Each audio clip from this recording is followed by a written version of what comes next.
Hello everyone, welcome back. अभी तक हमने सेक्शन 145 ऑफ भारतीय साक्ष्य अधिनियम तक कंप्लीट कर लिया है। आप चाहें तो उन वीडियोस को देख सकते हैं और आज हम सेक्शन 146 से स्टार्ट करने वाले हैं।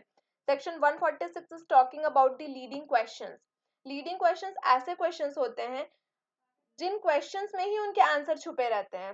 That is any question which is suggesting an answer. Question it is itself suggesting an answer which the person putting it, जो पर्सन ये क्वेश्चन पुट कर रहा है, इज विशिंग या वो एक्सपेक्ट कर रहा है कि आप आंसर उसी क्वेश्चन में से कोई आंसर दे दो। That is called as leading question. अब लीडिंग क्वेश्चन के एग्जांपल्स हो सकते हैं।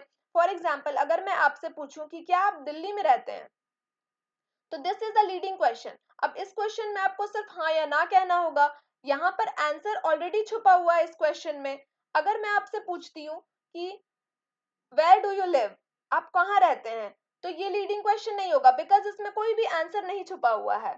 एंड जो पहले मैंने पूछा कि आप दिल्ली में रहते हैं, तो that is the leading question because I am putting answers in your mouth. जो मैं आंसर एक्सपेक्ट कर रही हूँ कि आप दिल्ली से ही रिलेटेड कोई बात कहिए, तो वो लीडिंग क्वेश्चंस हो जाते हैं। तो leading questions must not be asked. Leading questions नहीं पूछे जा सकते हैं जब तक कि कोई एडवर्स पार्टी उसे ऑब्जेक्ट कर दे रहा हो। अगर एडवर्स पार्टी ने ऑब्जेक्ट कर दिया है तो हम लीडिंग क्वेश्चंस नहीं पूछ सकते हैं। कब नहीं पूछ सकते हैं? At the stage of examination in chief या फिर री एग्जामिनेशन। इन दो मामलों में हम लीडिंग क्वेश्चंस नहीं पूछ सकते हैं जब तक कि हम कोर्ट से परमिशन ना ले लें। एग्जामिनेशन इन चीफ ऐसे क्वेश्चंस होते हैं जब हम किसी विटनेस को बुला रहे होते हैं, तो हम अपने ही विटनेस से जब क्वेश्चन करते हैं, that is examination in chief. और re examination after cross examination होता है। किसी पर्सन की क्रॉस एग्जामिनेशन हो जाती है, मतलब एडवर्स पार्टी जब उससे क्वेश्चन पूछ चुका रहता है विटनेसेस से, उसके बाद जब हम दोबारा से एग्जामिन करते हैं, that is known as re examination. Examination in chief, cross examination, re examination के टॉपिक्स भी मैं ऊपर पढ़ा चुकी हूँ, आप पुराने वीडियोस में जाके देख सकते हैं। अब subsection 3 is saying that court shall permit. अब किन ग्राउंड्स पे कोर्ट परमिट कर सकती है leading question as to matters which are introductory. कोई ऐसे मैटर जो या तो इंट्रोडक्टरी है या तो वो अनडिस्प्यूटेड है, मतलब उन मैटर्स पे ऑलरेडी हमने प्रूफ दे दिया है कि दिस मैटर एग्जिस्ट और नॉट। लीडिंग क्वेश्चन पूछा जा सकता है क्रॉस एग्जामिनेशन के मामलों में। तो सेक्शन 146 के सबसेक्शन 1 में लीडिंग क्वेश्चन की डेफिनेशन दे दी गई है। सबसे पहले हमने डेफिनेशन देखा, उसके बाद कब कब हम लीडिंग क्वेश्चन नहीं पूछ सकते हैं, फिर सबसेक्शन 3 में बताया गया कि कब हम लीडिंग क्वेश्चन पूछ सकते हैं, कब लीडिंग क्वेश्चन परमिट कर दिया जाएगा, जहां पर अनडिस्प्यूटेड है या इंट्रोडक्टरी फैक्ट है जो ऑलरेडी सफिशिएंटली एक्सप्लेन किया जा चुका है या प्रूफ किया जा चुका है। और चौथी बात ये कही गई कि लीडिंग क्वेश्चंस हम क्रॉस एग्जामिनेशन में पूछ सकते हैं। Now comes section 147 which is talking about evidence as to matters in writing. अब राइटिंग में कोई मैटर अगर ऑलरेडी है तो उससे रिलेटेड एविडेंसेस की बात हो रही है। एनी विटनेस में बी आस्क्ड, किसी भी विटनेस से ये बात कही जा सकती है during examination whether any contract, grant or other disposition of property as to which he is giving evidence। अगर वो किसी कॉन्ट्रैक्ट, ग्रांट या किसी और डिस्पोजिशन, मतलब कोई और डॉक्यूमेंट या डीड से रिलेटेड अगर that witness is giving an evidence was not contained in a document, जो कि डॉक्यूमेंट में प्रेजेंट नहीं है, and if he says that it was, or if he is about to make any statement as to the contents of any document, और वो जो witness है वो कंटेंट ऑफ डॉक्यूमेंट से रिलेटेड अगर कोई भी एविडेंस देना चाह रहा है, which in the opinion of court ought to be produced, जो कोर्ट को लगता है कि हाँ इस डॉक्यूमेंट को प्रोड्यूस करना तो जरूरी है, द एडवर्स पार्टी में ऑब्जेक्ट, एडवर्स पार्टी उस पर एक ऑब्जेक्शन उठा सकता है to such evidence being given until such document is produced or until facts has been proved which entitle the party who call the witness to give secondary evidence of it।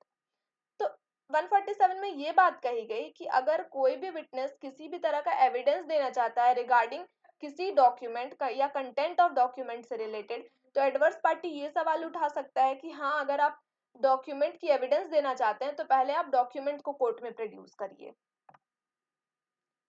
Explanation is saying that a witness may give oral evidence। Witness तो oral evidence भी दे सकता है किसी भी statement का made by other person about content of document if such statement are themselves relevant fact. See, अगर कोई भी स्टेटमेंट वो खुद ही एक रेलेवेंट फैक्ट है और किसी पर्सन ने वो रेलेवेंट, मतलब वो स्टेटमेंट किसी से कहा था किसी पर्सन से, तो वो पर्सन कोर्ट में ओरल एविडेंस दे सकता है as per the contents of the document. Content of document के रिगार्डिंग ओरल एविडेंस दिया जा सकता है बाय विटनेस अगर वो contents are themselves relevant fact. ठीक है, now comes the illustration. Question is whether A assaulted B, क्या ए ने बी पर असॉल्ट किया है। सी डिपोजेस दैट, सी ये बात कह रहा है कि उसने ये सुना था जब ए डी से कह रहा था B wrote a letter accusing me of theft, कि बी ने तो मुझे लेटर लिखा है कि वो मुझे थेफ्ट के लिए एक्यूज कर रहा है and I will be revenge on him, और मैं उससे इस बात का बदला तो जरूर लूंगा। तो this statement is relevant as showing as motive. अब ए की ये स्टेटमेंट उसकी मोटिव को शो कर रहा है and evidence may be given of it though no other evidence is given about the letter। Even if उस लेटर से रिगार्डिंग और कोई एविडेंस नहीं दिया गया हो तो भी इस स्टेटमेंट को कोर्ट में लाया जा सकता है। Now comes section 148 that is cross examination as to previous statement in writing. अगर कोई प्रीवियस स्टेटमेंट दिया हुआ है तो उसकी हम क्रॉस एग्जामिनेशन कर सकते हैं। अब विटनेस में भी क्रॉस एग्जामिन, किसी भी विटनेस को क्रॉस एग्जामिन किया जा सकता है जो उसने प्रीवियस स्टेटमेंट दिया था, या तो उसने रिटर्न में दिया था या तो उसने बोल कर दिया था लेकिन उससे राइटिंग में लिख लिया गया था, and relevant to the matter in question, जो यहाँ पे मैटर इन क्वेश्चन से रेलेवेंट है, without such writing being shown to him, बिना उस राइटिंग को उस विटनेस को दिखाए या फिर प्रूव करे। But if it is intended to contradict him by the writing, his attention must before the writing can be proved be called to those part of which are to be used for the purpose of contradicting him।